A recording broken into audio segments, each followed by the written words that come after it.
She abandoned her father in the last moments to escape Auschwitz. 20 years later, he sends a message.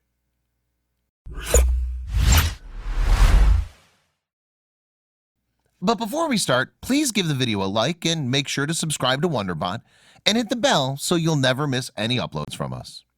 Choosing one out of the two people we love the most is no doubt one of the most distressing things a person would be asked to do. But the word war makes all the distressing things way more common for civilians. During the most unfortunate of all the wars ever to be written in the books of history, such incidents took place every day. From the infamous little girl in a red coat who walked expressionless on the roads of the ghetto in the Schindler's List, to the pianist who lived through the unbearable during the Holocaust, everyone had a story of agony. One such story remains less known till date. The story of a woman named Claire Prowisser and her father, Chaskel Prowisser. A story of choices and separation, love and loss, guilt and redemption that will make you believe the unbelievable. On the outskirts of Hamburg, Germany in 1922, Clara Prowisser was born in a Jewish family with strong religious beliefs. Her father, Chaskel Prowisser, was from Poland, while her mother, Channa, belonged to a far-off place in Germany. She was their first child, and they used to call her Clarchen, with love. Luckily, the Prowisser family wasn't going to live in Germany for too long. Clara was not even 5 years old when her family moved to the west in Brussels, Belgium. Chaskel, her father, hoped to get a better job in Brussels.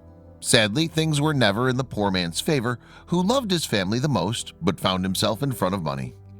The Prowisser family was never able to maintain a stable life, not even in the new city. Chaskel Prowisser moved to Brussels without a work permit, which was the biggest obstacle in getting a well-paid job. They were not even granted the permanent residency permit. Seeing his children struggle with life, Chaskel, a family man in the dark pit of depression, he started drinking often, and this brought him into trouble with the police every now and then. What made things worse was the bitter reality that Chaskel was expelled from Belgium for not being a resident and was sent back to Germany. Clara, who began to use her name's French version, Claire, saw everything falling apart at a tender age. It impacted her badly enough that when she was a young teen, she made a decision to get a hold on things. Being the eldest among 4 siblings, Claire took a big step in order to help her father get out of the dark. In order to support her family and give them the stability they always wished for, Claire Prowisser started working at the age of 15. Not only the young teen started working, but also she was the highest paid person in her family. Trying to get help for her father, she even wrote to the Queen Mother to let Chaskel permanently live in Belgium, as the chances of earning were better there. When nobody was expecting any response from her, Queen Elizabeth did reply. It wasn't just a reply, but the much-needed help that Claire would remember for the rest of her life. Chaskel was granted a work permit along with a fixed salary of same pay as Claire's earnings. The good times didn't last for too long, and this time not even the Queen could have helped the Prowisser family. In May 1940, when things finally started to settle down for the family, World War II hit Belgium. The Nazis took over the country, and the streets that seemed so pleasing a day before were now filled with terror. Claire was just an 18-year-old when all this started, and in the next 2 years, they saw everything worsened every day. Mass torture of the Belgian Jews was inhumane. Fear was in the air. In the days of darkness, when synagogues were burnt to ashes, Jews were removed from several jobs, and every business firm had to put up a board mentioning if they had any Jew employees. It was mandatory for Jews to wear a yellow star band on their arm whenever in public. Claire got a ray of light in that darkness. Claire was always a brave-hearted woman. She denied to bend the knees in front of the Nazi Empire. She was an active member of the meetings of the Communist Underground. In the place where people shared similar rage against the Nazis, Claire met the charming man named Philippe Zeiper. But this was not acceptable by her family, especially her father. Even after all the obstacles, Claire and Philippe married in 1942. In the morning, Claire used to work as a tailor, and by evening she used to take part in a completely different work to plan on how to defeat the Nazis and how to save the lives of more and more people. Little did she know she has to leave her own father in the last moments of his life. While the orders were strict for all the Jews to get straight to the police and get their names registered, Claire and Philippe never turned up. Philippe managed to get forged green passport that became his representation of being a Belgian, and the fact that he was a Jew remained completely hidden. Claire and her family were immigrants, and yet the danger was similar. Claire, too, somehow got a yellow ID card as a foreigner with the help of her contacts in the system. This card didn't require any stamp for Jews, and after finding one good opportunity, the couple went underground.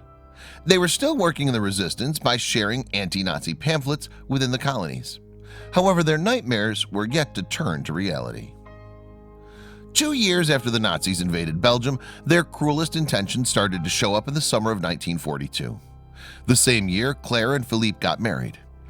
Thousands of Jews were commanded to show up in the police headquarters of their respective cities.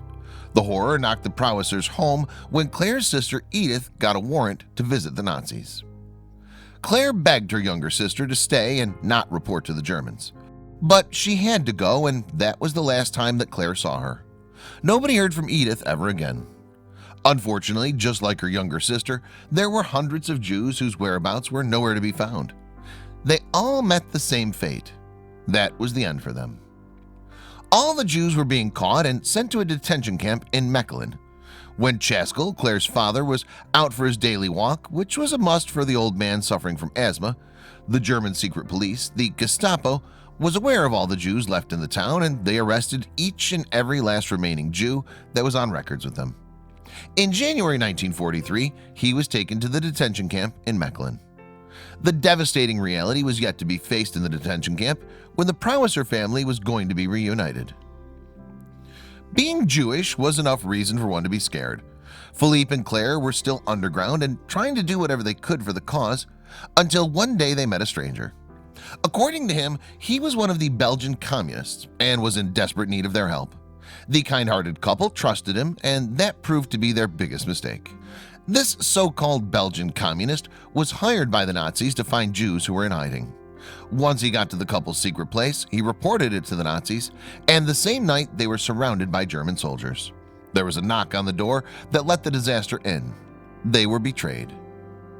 At 3 a.m., Philippe and Claire heard a knock on their door, and the moment the door was opened, a bunch of Gestapo entered with pistols pointing at the young couple. When they searched the couple's room, they found the anti-Nazi pamphlets. Philippe was hit by one of the soldiers in his face. When Claire ran to rescue her husband, she was beaten too. But what about the fake papers? They were taken as prisoners, and even their fake IDs didn't aid any help this time.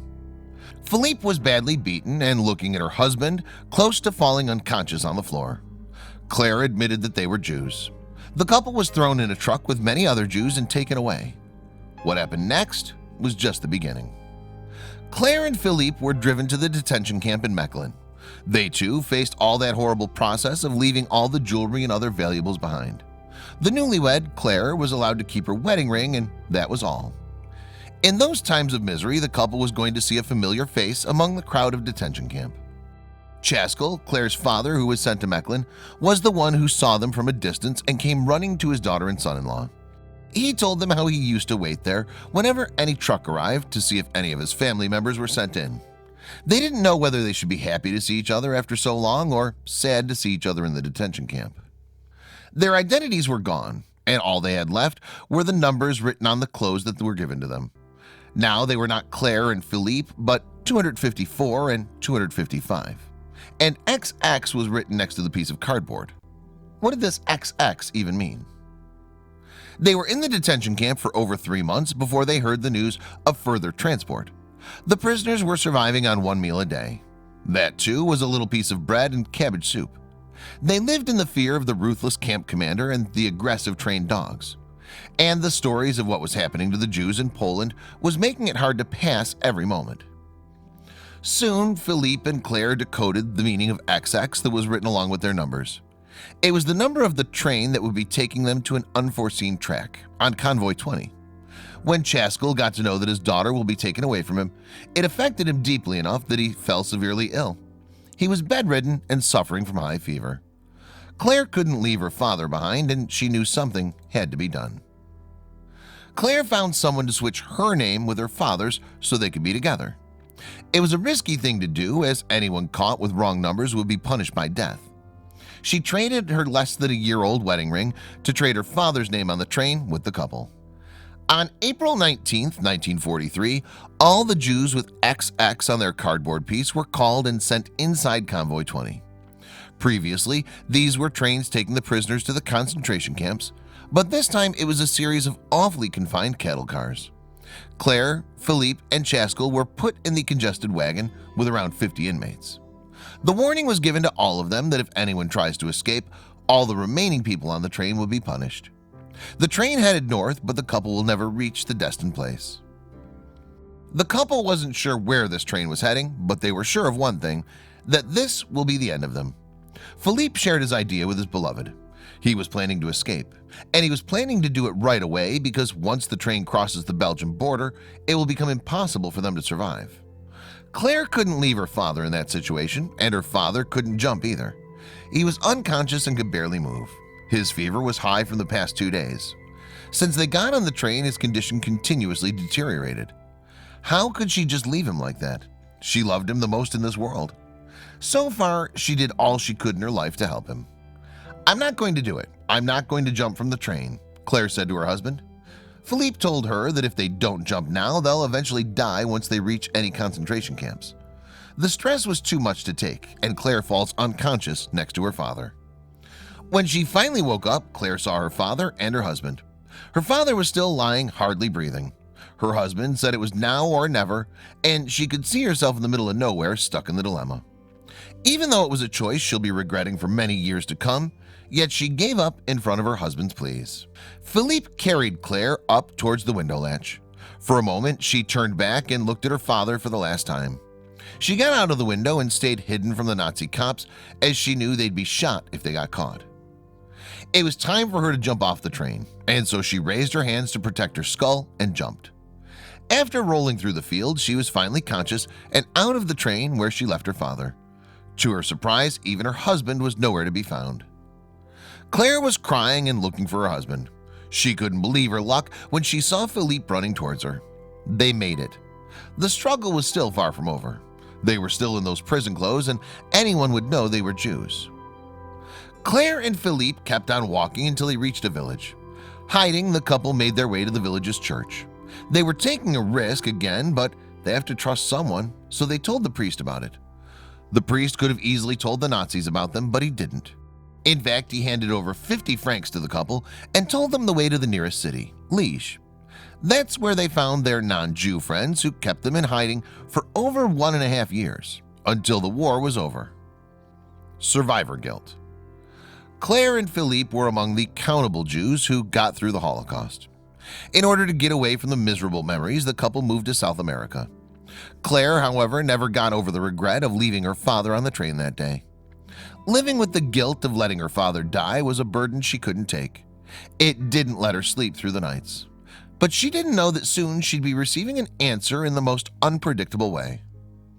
In 1962, this couple visited Israel, and one evening when Claire was walking down the lane of Tel Aviv with her husband, a woman called her name, Clairette. But Claire did not know her, and this woman knew her nickname that was hardly ever used since her father died. But the woman seemed to know Claire, and she continued, "I've been searching for you for many years." She understood from Claire's expressions that she was confused. Claire said, "I don't know you." And the stranger replied, "But I do know you."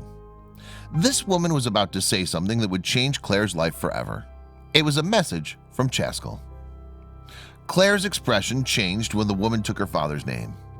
"She's been looking for her for 20 years. The woman said, "I was there." In the very moment, Claire knew everything was going to be changed. The woman explained that the day when she jumped off the train, this lady was on the train too. When Chaskell opened his eyes in the train, he desperately looked for his daughter and shouted, "Clarchen!" That's what he used to call her. The people around him told him that she and her husband jumped off the train, and the old man's eyes shined out of joy. Even when he could hardly speak, everyone could see the joy in his face. And then he said to all, "An announcement." He made an announcement in the train that if anyone ever makes out as a free person, he or she should give this message to his daughter that he died a happy father. He said he was the happiest person on earth to listen that his daughter had escaped. Chaskell Prowisser died on the way before the train reached Auschwitz. He died of fever on the way. 20 years later, Claire was standing in a market and being told that her father passed away. His message finally reached his daughter. She was glad that her father died in peace and that her decision to jump off wasn't wrong, but it made him proud. What came to her as the biggest relief was the fact that her father never faced the cruelty of Auschwitz. Claire and Philippe were told that an hour after they jumped off the train, it was attacked by the Belgian resistance, who managed to save a number of people inside the train. Out of 1,631 people sent in that train, just 10 or 20 were able to jump off. Rest reached its destination around 3 days later on April 22, 1943. Out of those people on Convoy 20, only 153 were able to finally make it, and this woman was one of the survivors. Mysteries and revelations. The couple was never able to find the name or anything about this mysterious woman who appeared out of the blue just to deliver the last words of Claire's father to her. More than 28,508 Belgian Jews lost their lives in the Holocaust, and Chaska was one of them. Later on, the couple moved to Israel, and even today, they tell the story of the Holocaust to people to pass on the knowledge and what war cost them and many others. And that's how Matan Rochlitz heard of her. In his childhood, Matan's grandparents told him about a woman who left her father dying to escape the Nazis. Years later, even when Matan became a documentary filmmaker, the story stuck on the back of his mind. He decided to know if this woman is alive or not, and that's how this documentary was made. For a documentary named I Have a Message for You, he was awarded the World Press Photo Award for long form and nominated for the News and Documentary Emmy Award for Outstanding Short Documentary. So Matan Rochlitz is the man who brought this story in front of the new generation.